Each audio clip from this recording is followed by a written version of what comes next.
Hi, kids. Okay. We have a lovely problem here. We have the problem set up so the sun is here, the earth is over here, the moon is there. So this is not actually drawn to scale because this is supposed to be 93 million miles, and this is the distance from the earth to the moon, which I don't know offhand, but we'll look up in a minute. Okay. And here's the problem. So if you had this setup, okay, which you could have, um, figure out the net force acting on the earth first. And then there kind of a follow-up question is, if the distance here was half as big, how would that change this force? Okay, so you're going to have to use the universal law of gravitation, which is this: F equals G M over that, using the formula like it says in your on the AP test. So it's going to be like this. So first, I want to draw a free body diagram for the Earth. As always, we always want to start with free body diagrams.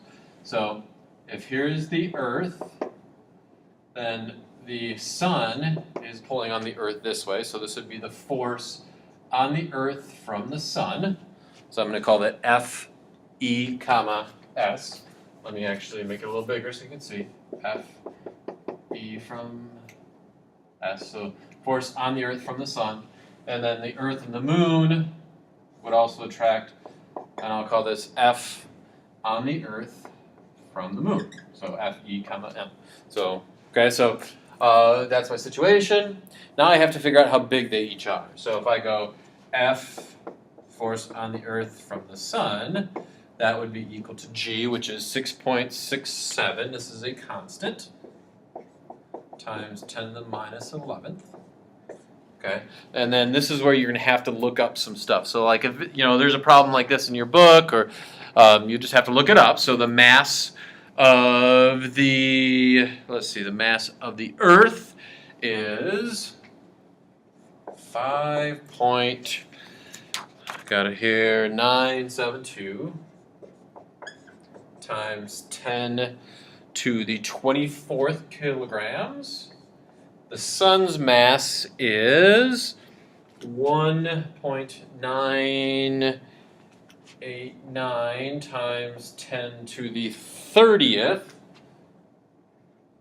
roughly a million times more massive, kilograms divided by the 93 million miles. But if you convert that to meters, you get 1.496 times 10 to the 11th, and then this whole quantity squared.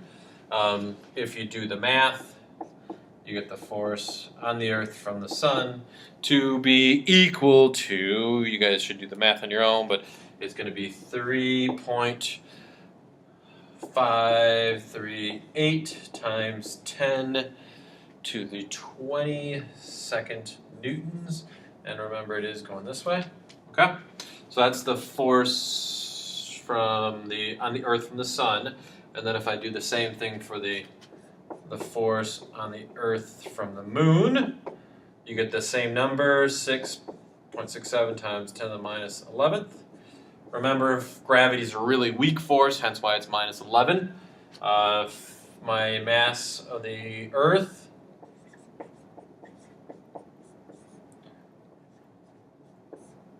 and then the mass of the moon is 7.36 times 10 to the 22nd.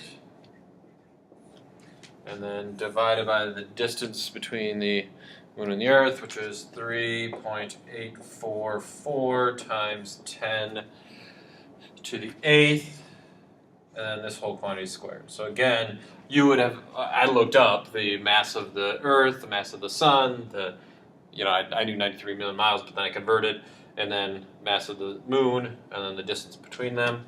And when you do this, you get, you get 1.984 times 10 to the 20th newtons, and this is going down. Because this is going to the left and this is going down, you have to add them as vectors. So if I add them as vectors, I get 3.538 times 10 to the 22nd. And then 1.984 times 10 to the 20th. And if I do the math, this is going to be really insignificant, but if I plug it in, 3.383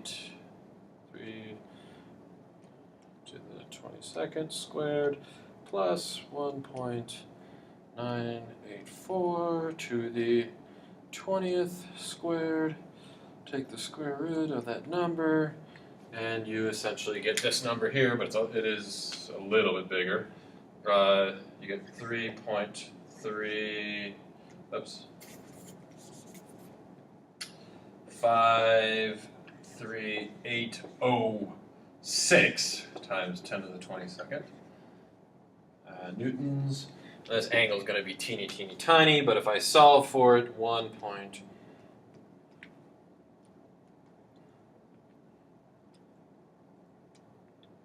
Divided by my answer, I get at 0.32 degrees south of, for my picture, south of west. So essentially, it's going left towards the sun, which is makes sense because the sun is so much more massive that even though the moon is much closer, that it obviously the sun pulls on the Earth more, which is why we orbit the sun and not the moon. Yay! But that's for the first question. For the second question, if the distance between the moon and the sun was half, what would the new force be? So again, this is one of our proportional reasoning things.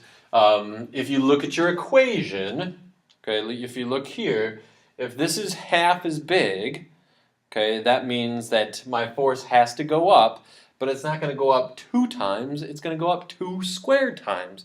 So it would be 4 times bigger, okay? Or if you want, you could actually plug in whatever half this giant number is and then solve it, and you'll see it's going to be half as big.